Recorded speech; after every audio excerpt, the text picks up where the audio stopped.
बिस्मिल्लाहिर्रहमानिर्रहीम अल्लाहुम्मा सल्लि अला व अला आलि मुहम्मद सल्लल्लाहु तआला अलैहि व सल्लम। अस्सलामु अलैकुम, वेलकम टू 365 डिग्रीज ऑन 365। ख़वातीन और हज़रात, लग कुछ ऐसा रहा है कि जिस तरह पाक भारत जंग में सीज़ फायर का ऐलान डोनाल्ड ट्रंप ने किया था और एक एग्रीमेंट करवाया था, अब पाकिस्तानियों को भी वही फीलिंग आ रही है। जैसे हमने अमेरिका और ईरान के दरमियान जो जंग जारी है उसमें जो MOU की बात हो रही है, जो इतवार को स्विट्ज़रलैंड में साइन होगा, जिसके बारे में प्राइम मिनिस्टर पाकिस्तान शहबाज शरीफ साहब ने आज असेंबली में भी बात की है, जिसके बारे में हमने देखा कि उन्होंने ट्वीट करके ऐलान किया, जिसके बाद पूरी दुनिया अल्हम्दुलिल्लाह, शुक्र अल्हम्दुलिल्लाह के वर्द में लग गई कि ये जंग ख़त्म होने के कुछ आसार नज़र आए।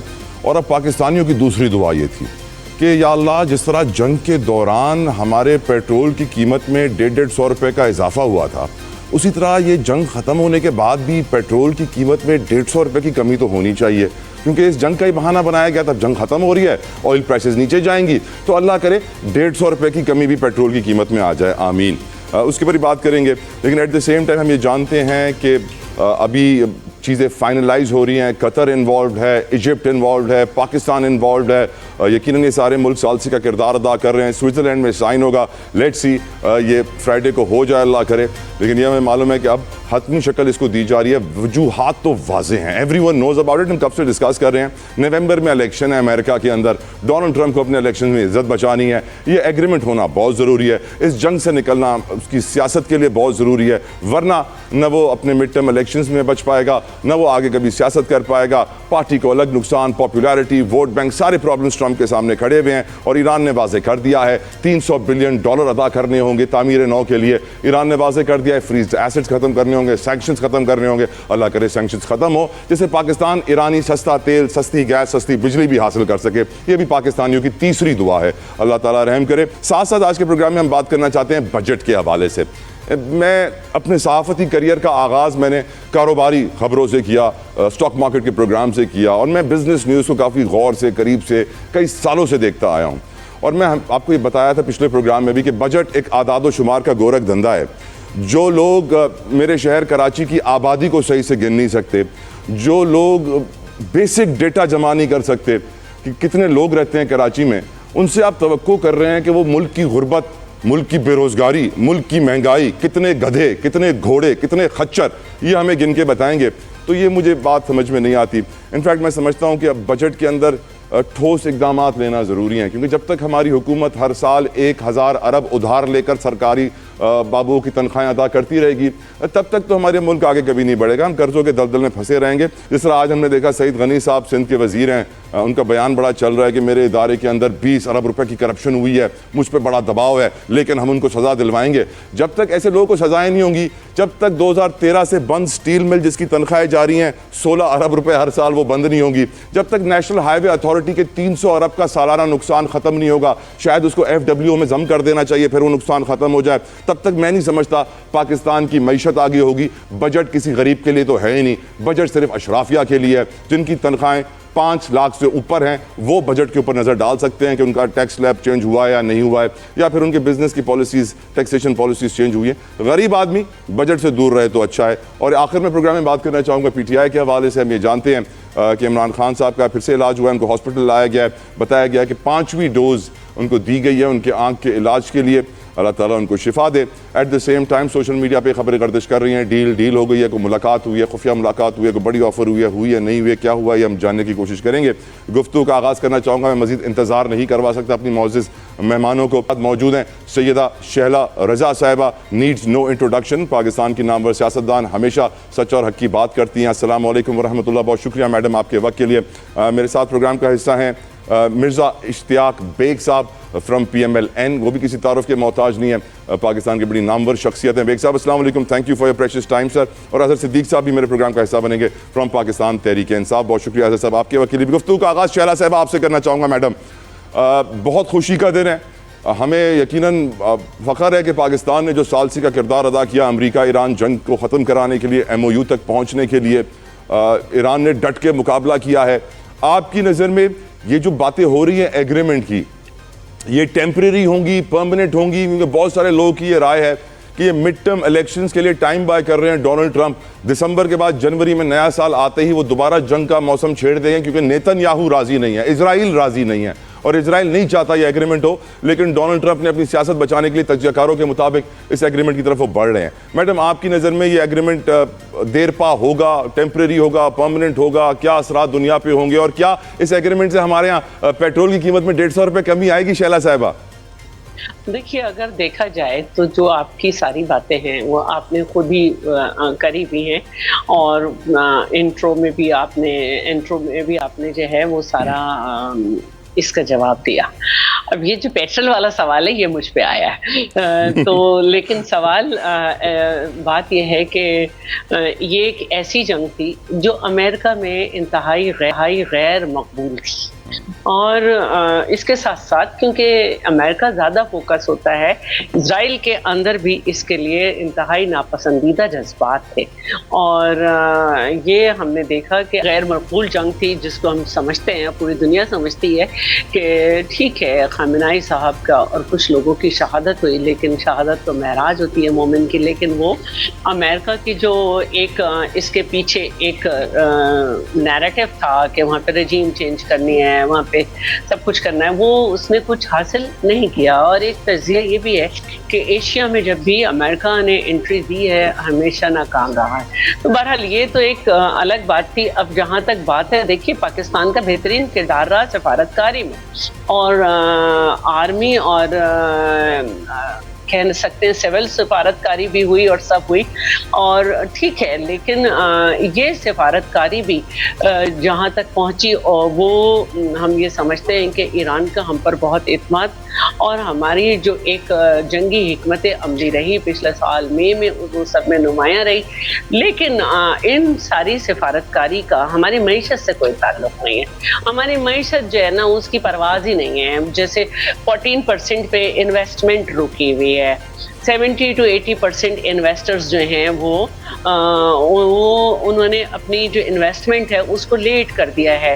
हमारी जो इकोनॉमिक पॉलिसी है वो है ही नहीं। हमारी इकोनॉमिक पॉलिसी क्या है कि कर्ज लेने पे खुश होते हैं, स्टेट बैंक से नोट छपवा रहे हैं, लेकिन कहते हैं सब अच्छा है क्योंकि जो है ना जो फॉरेन एक्सचेंज है आप देखें वो कितना अच्छा है, और आप अगर देखें तो वो कहेंगे कि रुपए पे कंट्रोल है और डॉलर को हमने कंट्रोल किया हुआ है। तो भाई अगर आपने ये सब कुछ किया हुआ है, मैं आपसे एग्री करता हूं शैला साहब, और इसको हम पार्ट 2 में तफसीलन डिस्कस करेंगे इकोनॉमी को, बजट को, लेकिन मेरा सवाल एक ये है कि क्या फील्ड मार्शल की तरह प्राइम मिनिस्टर को कोई सुपर डिप्लोमेटिक प्राइम मिनिस्टर का अवार्ड मिलना चाहिए?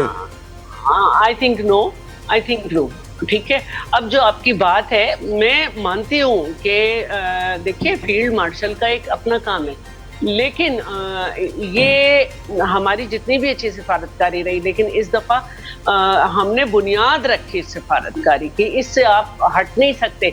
लेकिन इसको जान के जेनेवा जो है वो भेजा गया ताकि जो है वो जेनेवा क्यों भेजा गया वैसे आपकी नजर में? ये बड़ा अच्छा आपने पॉइंट रेज किया, सॉरी मैंने पूछा नहीं, जेनेवा क्यों भेजा गया? तो यही समझते हूँ कि वो ये नहीं चाहेगा कि डोनाल्ड ट्रंप ये नहीं चाहेगा कि सारा ताज पाकिस्तान के सर पे आए, और वो समझता है कि पाकिस्तान, हालांकि पाकिस्तान ने हमने ये देखा कि बकाई साहब के जो स्टेटमेंट्स थे वो थोड़े से कुछ नेगेटिव भी आए कि पाकिस्तान सिर्फ उन्हीं की बात कर रहा है, हमारी सैंक्शंस की बात नहीं कर रहा। लेकिन इस तरह होता है किसी लम्हे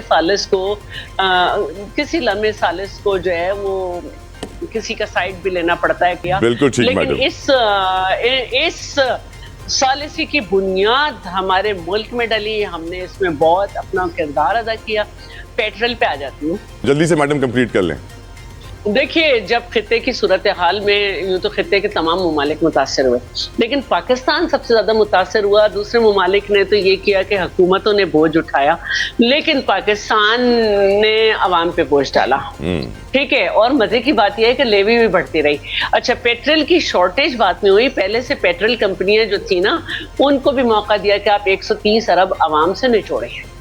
ठीक है, अब अगर आप अपने अतराफ के कंट्रीज देखें तो उस समय पेट्रोल की कीमत क्या है, लेकिन हमारे यहाँ क्या है, जिसकी वजह से महंगाई बढ़ी। मौका मिल गया मैडम, हुकूमत को मिला मौका, उन्होंने मारा चौका। की तकरीबन 52 रुपए पर केजी, छक्का चौका छोटा चीज है। बीच में तो 500 रुपए किलो भी हो गई थी एलपीजी मैडम। कॉल खो गई, जिसके बाद मिल नहीं रही कि कहीं जाके रुके, सही कह रही है, सही कह रही है, सही कह रही है। तो ये मैं कह रही हूँ कि ये बड़ा गलत हुआ और इससे इंतहाई महंगाई बढ़ी है। पार्ट 2 में बिल्कुल बजट को डिस्कस करूंगा, आपसे शुरू करूंगा। बेग साहब आपकी तरफ आना चाहूंगा। बेग साहब, जिस तरह बुनियानुन मरसूस मार्का हक की कामयाबी के बाद हमने अपने चीफ ऑफ आर्मी स्टाफ को फील्ड मार्शल के लकब से नवाजा, don't you think prime minister Shehbaz Sharif साहब को और इसहाक डार साहब को या फिर इस सालसी के किरदार के बाद कोई खास लकब या कोई मेडल देना चाहिए? देखिए, सबसे पहले तो कोर्स डेफिनेटली आज जो भी होने जा रहा है एक तारीखी मतलब चीज होने जा रही है और पूरी दुनिया की नजरें जो हैं वो इसके ऊपर हैं और पूरी दुनिया जो है वो पाकिस्तान और पाकिस्तान की लीडरशिप जो है, ये मुआहदा जो है अमेरिका और ईरान के दरमियान होने जा रहा है। अभी आपने अपने इंट्रो में भी एक चीज का जिक्र किया। देखिए, वो ये कि ये पूरा ईरान पे जो मकसद था हमला करने का, चाहे वो अमेरिका और इजराइल ने मिलकर किया था, वो एक रिजीम चेंज करने के लिए किया गया था। और अभी कुछ दिनों पहले शायद आपने ये पढ़ा हो कि इनके इंटेलिजेंस के चीफ को इसीलिए सेट कर रिजीम चेंज हो जाएगा और बल्कि शाह के जो पहलवी के जो साहबजादे थे वो अपना सूटकेस पैक किए हुए बैठे थे और अगर खुदा ना खास्ता वो कामयाब हो जाते तो ये पाकिस्तान के लिए एक बहुत बड़ा नाइटमेयर होता, क्योंकि वहां पे वो हुकूमत आती जिसको इजराइल की हुकूमत कहलाती और इंडिया भी उनके साथ होता। तो पाकिस्तान की सिचुएशन जो बनती वो ये बनती, एक तरफ अफगानिस्तान, एक तरफ इंडिया और एक नेबर कौन, ईरान, वो भी उन्हीं के साथ होता है। और इंडिया अमेरिका में सिर्फ इतनी आवाजें उठने लगी कि ये हमारी जंग नहीं है, तो ये जंग जो थी मतलब उनके लिए एक बहुत बड़ी लाइबिलिटी बन गई। और फिर आपने देखा कि to be very frank America ये चाहता था कि किसी तरीके से ये मुआहदा हो और अब ये होने जा रहा है। देखिए, इसमें पाकिस्तान की जो सबसे अच्छी पॉजिटिव चीज है, एक तरफ दुनिया पाकिस्तान के रूल को अप्रिशिएट कर रही है और वो इंडिया जो पाकिस्तान को आइसोलेट करने का सोच रहा था आज खुद आइसोलेशन। बेग साहब, मेरे सवाल का जवाब नहीं आया। जिस तरह आर्मी चीफ को हमने फील्ड मार्शल के लकब से नवाजा कामयाबी के बाद, आपके पास प्राइम मिनिस्टर के लिए कोई लकब है? नहीं, प्राइम मिनिस्टर को जी देखिए, पूरी दुनिया अगर आपको अप्रिशिएट करती है, इससे बड़ा मेडल क्या हो सकता है। तो आई डोंट थिंक कि प्राइम मिनिस्टर को कोई हम मतलब कोई खिताब देंगे या कोई लकब देंगे या कोई और अवार्ड देंगे, बट पूरी दुनिया उनको कर रही है। और क्या 150 रुपए पेट्रोल पे कम करेंगे सर इस MOU के बाद? 150 रुपए कम भी होगा सर ये जंग खत्म होने के बाद पेट्रोल पे? मैं आपसे नहीं कहूंगा, मगर आज सुबह का जो दिन था वो पेट्रोल के प्राइसेस नीचे आने शुरू हो गए, जो कि 100 को भी क्रॉस कर गए थे। और जब भी जंग शुरू हुई थी उस वक्त 70 पे प्राइसेस थे और पाकिस्तान को इससे बहुत ज्यादा नुकसान हुआ, जिसकी वजह से पेट्रोल के प्राइसेस को बढ़ाना पड़ा। राइट। आजर साहब, बड़े बेसिक सवाल हैं। क्या जिस तरह फील्ड मार्शल साहब की कामयाबी पे उनको इस लकब से, इस ओहदे से नवाजा गया, क्या प्राइम मिनिस्टर को भी सुपर डिप्लोमेटिक प्राइम मिनिस्टर के ओहदे से नवाजना चाहिए? क्या 150 रुपया पेट्रोल कम होगा? क्या ईरान से हम सस्ती गैस, बिजली और पेट्रोल ले पाएंगे? क्या आपको लगता है कि कोई वजह है जिसकी वजह से डोनाल्ड ट्रंप ने जेनेवा के अंदर ये दस्तखत करने की बात की, पाकिस्तान में करने की बात नहीं की? अजहर सिद्दीक साहब, सबका रोल है वो तो आपके सामने है। अगर आप किसी शहबाज शरीफ या नून लीगी या किसी और वजीर आज़म के बाद, वो तो मैं सवाल ही पैदा नहीं होता। लिखा लिखाया आता है, वो करते हैं, ऊपर से आपको पूरी दुनिया में वजीर। अगर ऐसी बात थी, अगर आप वैसे तो सर्च करके, लेकिन आप ये कहें कि इसका क्रेडिट शहबाज शरीफ को, वो शहबाज शरीफ ने किया क्या? ना तो वो पार्लियामेंट को उसका जवाब अगर देखे तो पूरी उसका जवाब अब जेनेवा वाला है। मैं ये समझता हूँ जाती है कि अगर पाकिस्तान का किरदार इतना अहम था तो ये पाकिस्तान के अंदर होना चाहिए था। जो लोग कराची की आबादी को सही से गिन नहीं सकते, हम ये कैसे तवक्को कर लें कि वो बजट के गंभीर आदाद शुमार को गिन लेंगे? वो मुल्क में गरीबों की तादाद गिन लेंगे, बेरोजगारों की तादाद गिन लेंगे, वो महंगाई की तादाद समझ जाएंगे? वो लोग ये तो जानती हैं आप, हमेशा हर बजट में मुल्क में गधों की तादाद में इजाफा होता है। इट्स वेरी सैड कि हम लोग नंबर्स की हेर फेर में, जिन्हें अंग्रेजी में नंबर फजिंग भी कहा जाता है, ये किस तरीके से आपने खसारे को मुनाफा करना है, मुनाफे को खसारा करना है। तो ये बजट का जो आदाद शुमार का खेल होता है, ये आम लोग के लिए नहीं होता, खास लोग के लिए होता है, स्पेशली उन लोगों के लिए जिनसे आप कर्जे ले रहे होते हैं। IMF को राजी करना होता है कि देखें हमने जो आपसे बातें की थी पूरी कर दी हैं। और टारगेट्स बड़े बड़े एम्बिशियस रख दिए जाते हैं, भले वो अचीव हो ना हो।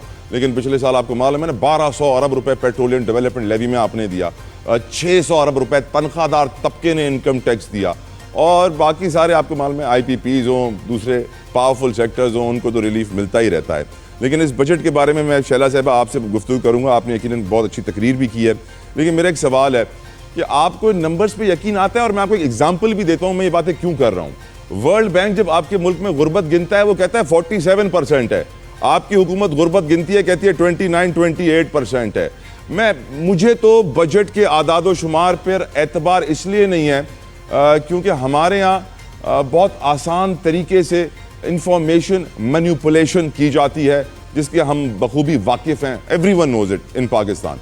आपकी नज़र में ये जो खेल खेला जाता है नंबर्स का, हर साल 1500-1000 अरब कर्जा लिया, हर महीने 1000-1500 अरब रुपए का हुकूमत कर्जा लेके अपनी गाड़ी चलाती है, गरीब का कीमा निकालती है। कराची को गिनना इनको आता नहीं है, बजट क्या खाक बनाएंगे मैडम, आपकी राय? सबसे पहले मैं ये कहूंगी कि देखें 2 साल में 2200 बिलियन का शॉर्टफॉल है एफबीआर की तरफ से, 2200 बिलियन का शॉर्टफॉल। और बिल्कुल हुकूमत की सपोर्ट, हुकूमत की हिमायत, टैक्स नेट बढ़ा नहीं, टैक्स रेट बढ़ा है। जो आज तक इकोनॉमी को डॉक्यूमेंट नहीं कर सके वो क्या करेंगे? नतीजा ये है कि एक मखसूस तबका जो है वो पिस रहा है और वही पिसता रहेगा, बाकी इंजॉय कर रहा है। अब दूसरी बात जो है वो ये है कि जिसको मैं करना चाह रही थी लेवी को, कि चंद अरसे में 1208 बिलियन आपने लेवी वसूल कर ली। अच्छा, जो आपका सर्कुलर डेट है वो इतना बढ़ गया कि आपने बैंक से कर्जे भी लिए लेकिन आप उसे पूरा नहीं कर पा रहे और हर बिल में तमाम पाकिस्तानी तकरीबन 3.5 रुपए है, उसमें वो सरचार्ज बढ़ रहा है, दे रहा है। अच्छा, तीसरी बात, पाकिस्तानी तो मैडम टीवी लाइसेंस के भी पैसे दे रहा है और सोच रहा है कि भाई कौन सी टीवी, कौन सा लाइसेंस, कब तक तुम लोग 1900 में रहते रहोगे, पत्थर के दौर से कब निकलोगे?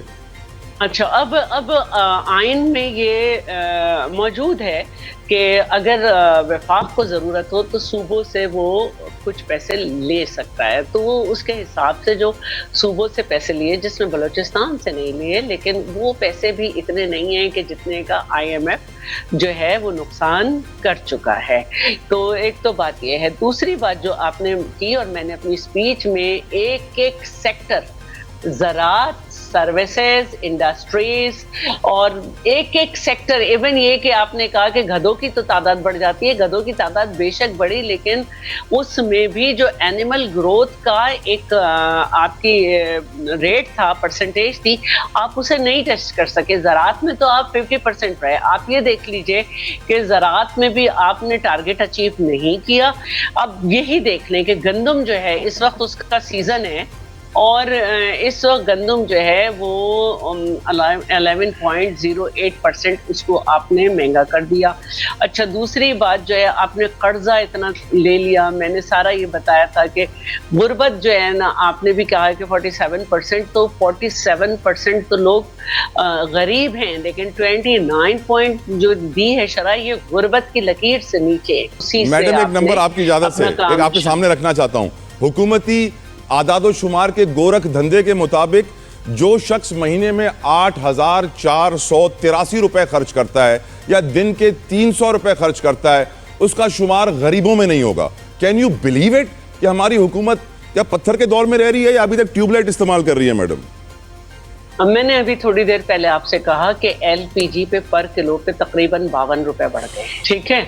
और ये भी मैंने आपसे कहा कि पेट्रोल बार बार महंगा करने से अब तो ये मान लिया है ना सबने कि जितना पेट्रोल महंगा होगा, पेट्रोलियम प्रोडक्ट महंगी होगी, ट्रांसपोर्टेशन महंगी होगी, बिजली जो है वो सब महंगा होगा। तो इन्होंने अपना कोई एक टारगेट अचीव नहीं किया। दूसरी बात जो है वो मैं आपको मैंने वही पहले बता दी कि एक तो FBR नाकाम, मुकम्मल नाकाम, तो बेहतर है कि इस FBR को बंद करें। दूसरी बात यह है कि जो आपने टारगेट्स अचीव नहीं किए, तो क्या ये आपको IMF कह रहा था, जो आप एक बहाना बनाते हैं IMF, ये मैंने पूछा, हर टारगेट के जो ये अचीव नहीं कर सकते, हर मिनिस्ट्री का, हर तरह का, मैंने उसमें पूछा इनसे।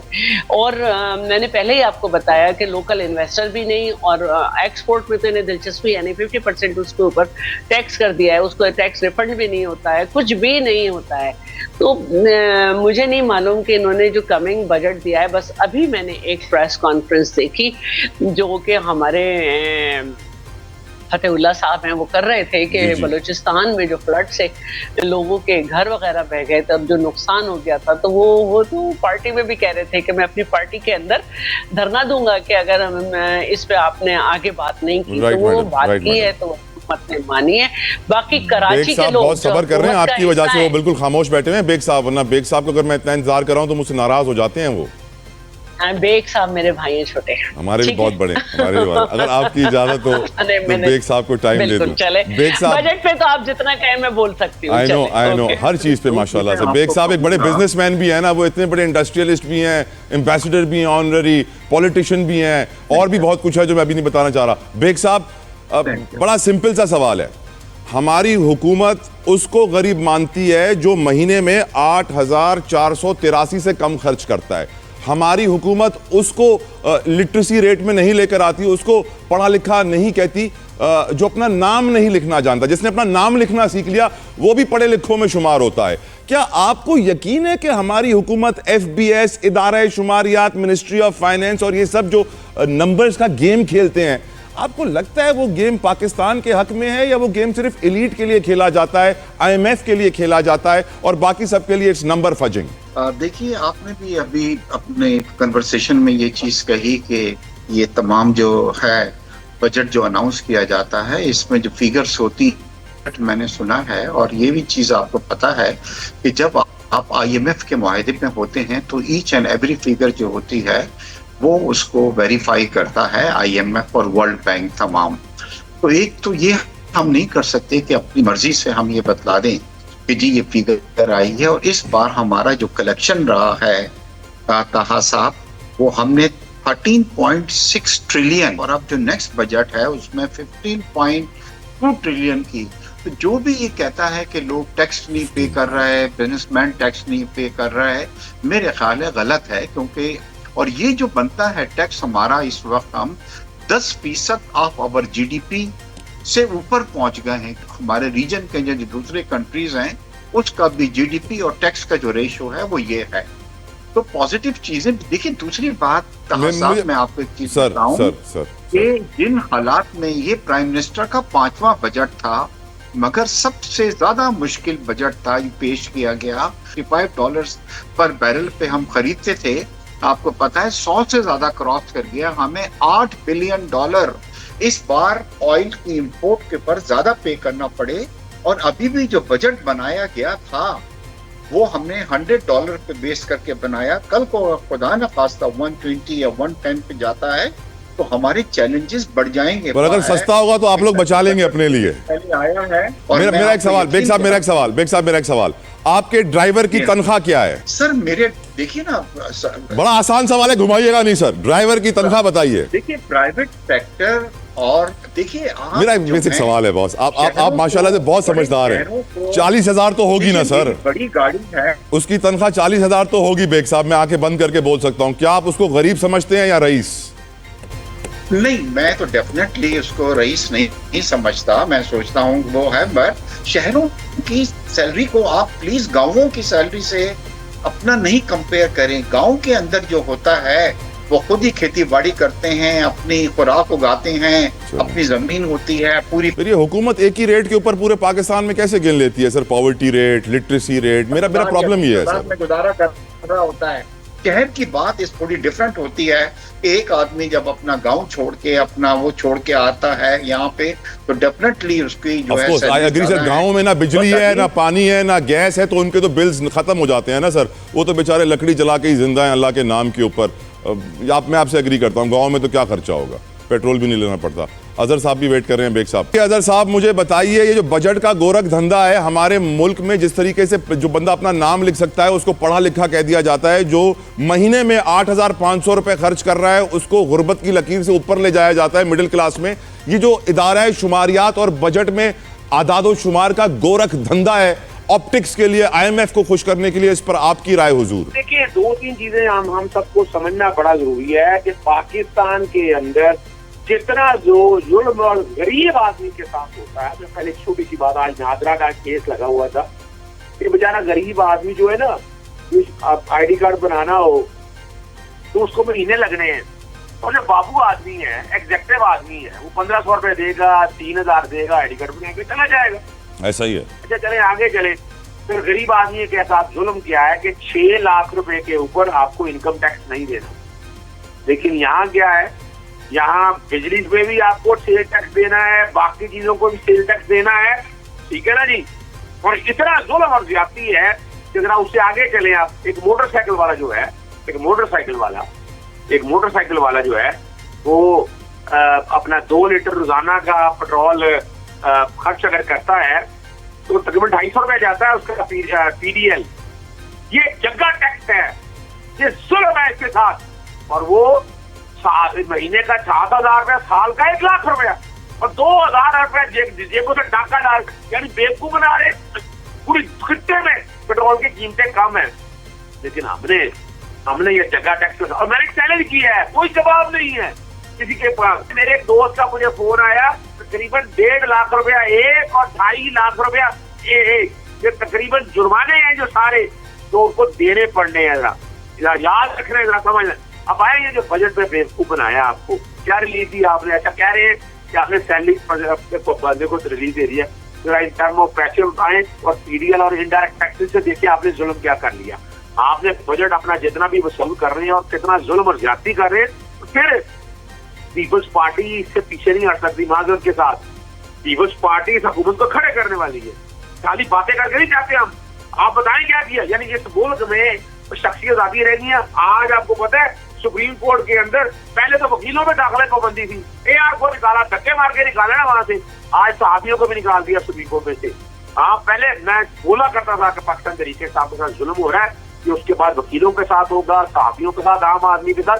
यहाँ पाकिस्तान के अंदर वो सोनी निजाम है आपका, कि उर्दू नसारा का निजाम चल रहा है कि एक बंदे को दबा दो, यानी क्या खाली सिर्फ इमरान खान के साथ जाती हुई है। लेकिन याद रखिएगा, तारीख याद रखेगी, नहीं भूलेगी इस शाहतरीन दौर को कि जिसके अंदर जुल्म और ज्यादती इतनी है, होने के लिए आप रो भी नहीं सकते। इमरान खान के हवाले से खबरें गर्दिश कर रही हैं कि उनके अस्पताल में 5वीं डोज दी गई है उनकी आंख के इलाज के हवाले से, और सोशल मीडिया पे ये खबरें गर्दिश कर रही हैं कि उनको डील ऑफर हुई है, कोई खुफिया मुलाकात हुई है, बड़ी मुलाकात हुई है। अजहर साहब, इन दोनों खबरों के ऊपर आप अपनी राय देंगे हुजूर? अच्छा देखिए, जरा 2 बातें समझिएगा। मैं पहले तो मैं आपको बता दूं कि पाकिस्तान में मुझे आप कोई शख्सियत बता दें, आप अगर हैं तो मैं आपके साथ हूँ, अगर हैं तो बताइएगा कौन सी शख्सियत है पाकिस्तान की? कोई शख्सियत आजादी नहीं है पाकिस्तान के अंदर। यहाँ ये पिछले 3.5-4 साल के अंदर तकरीबन अगर आप आ जाए नजरबंदी के ऑर्डर, घरों के लोगों को तबाह किया। ECL, PCL, PNIL के अंदर क्या जुल्म हुआ? हम पता ही अफ्रीका के किसी मुल्क में रहते हैं कि एक कैदी से नहीं मिल सकते, उसका डर और खौफ इतना है कि अस्पताल भी लेके जाना है, रात के अंधेरों में लेके जाना है। क्यों भाई? और कमाल की बात है, हमारी अदालतें वो क्या कर दिया उन्होंने, 26वीं 27वीं तरमीम में आपको पहले भी बड़ी दफा बता चुका हूँ कि तबाही और बर्बादी कर दी है। आपने पहले अदालतों में नहीं आना, जाए ग्रीवियंस एडजस्टमेंट कमेटियों में जाकर धक्के खाएं। अच्छा फिर खाब दिखाया कि आईनी बैंक जानी अदालत, अच्छा बन गई, क्या फर्क पड़ा? वो जो 7 अरब का बजट अब 14 अरब पे चला गया है, और इंसाफ का इंसाफ मिल रहा है आपको, और इंसाफ के दरवाजे कैसे बंद कर दिए हैं हाईकोर्टों में। वो बायोमेट्रिक के नाम पर पहले वो जलील हो जाए, आज काबिल समात है या नहीं है, और उसके लिए वो अपना धक्के खाते फिरे, और हाईकोर्ट का दफ्तर वो लगाता जी एतराज का बिल्कुल सही लगाया है, आपके पास रेमेडी कोई नहीं रहेगी, आप धक्के खाते फिर करेंगे क्या यहाँ पर बैठकर? आपने तो ये कसूर है पाकिस्तान पीपल्स पार्टी का भी 26 और 27 तरमीम के अंदर आज लाकर जहाँ इन्होंने इस मुल्क को खड़ा कर दिया है।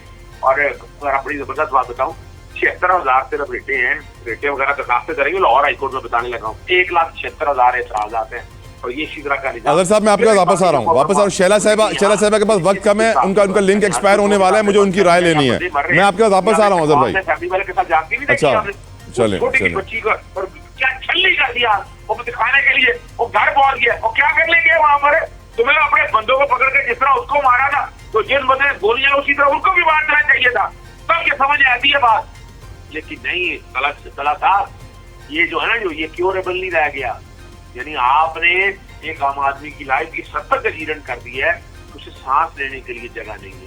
सांस लेने के लिए खुदारा, अभी तो आपको पता है कि आप टैक्स तो इतने लग गए हैं ना, अब सिर्फ एक सांस लेने पे भी टैक्स लगाना है, वरना तो आपको पता है बाथरूमों में भी टैक्स लग गया है, गोबर में भी टैक्स लग गया बेग साहब है, और आपको वो एक दिन पता चलेगा जनाब कि आप सड़क पे पैदल चल रहे Right, अदर साहब। पैदल भी चल रहे हैं तो वो भी टैक्स अदर साहब, बेग साहब की तरफ जाना है। अदर साहब, बेग साहब की तरफ जाना है। बेग साहब has been very patient with me. हर जगह बिल्कुल ठीक है अदर साहब। पाकिस्तान के अंदर और कमाल की बात है सर, आपने बाकी चीजें रोक ली, वो करप्शन 3.5-4 साल में बताने को बड़ा केस आपने।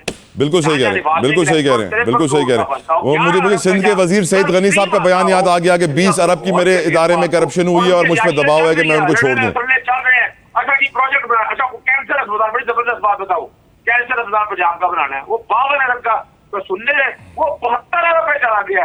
ये 20 अरब यानी आप यहाँ पर बैठ के लोगों से मिलते तरले करते फिर रहे हैं। सर, हर महीने 1000-1500 अरब बैंकों से उधार ले लेंगे, टेंशन की बात नहीं है। मुझे बेग साहब पे आने दे please please please please please please यार। बेग साहब, आपकी नजर में क्या इमरान खान पे आपको रहम नहीं आता? बेग साहब, आप एक बड़े नरम दिल इंसान है, मुझे मालूम है, और आप नहीं चाहते कि किसी को असीरी में देखें, किसी को पॉलिटिशियन को जेल में डाला जाए।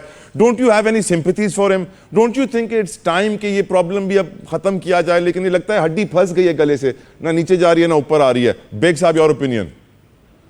पहला साहब, मेरी तो सिंपैथी सबके साथ है, मगर ये मेरे पे डिपेंड नहीं करता, ये डिपेंड करता है हमारी जुडिशरी के ऊपर, कोर्ट्स के ऊपर, जिन्होंने उनको कन्विक्ट किया है, जिन्होंने इनको सजाएं दी हैं। मतलब इन्हीं अदालतों ने जब नवाज शरीफ को सजाएं दी थी तो आपको याद है ना सर, वो साकिब निसार के लिए नवाज शरीफ साहब क्या कहते थे?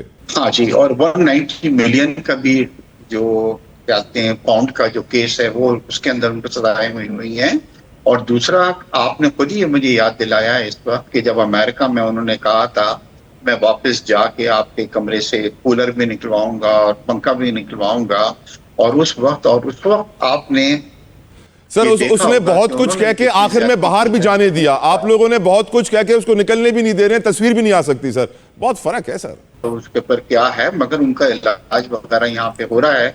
उनकी ज्यादातर हमेशा ये होता है कि उनके पसंद के डॉक्टर उनका इलाज करें, बट उनको one of the best hospital in Pindi और इस्लामाबाद में लेके जाया जा रहा है, और उनकी आंखों का कुछ प्रॉब्लम है। मगर तला साहब, हम ये भी नहीं पूछें कि ये आंखों की प्रॉब्लम और कान की प्रॉब्लम जब आप 70 को क्रॉस करते हैं तो हर आदमी को फेस करना पड़ता है। राइट बेग साहब, मुझे इसके ऊपर शैला साहबा से भी कमेंट लेना बहुत जरूरी है, अगर आप इजाजत दें। शैला साहबा, आपको रहम आ रहा है इमरान खान की हालत पे? मैडम, अच्छा देखें, कन्विक्टेड हैं वो इसलिए जेल में।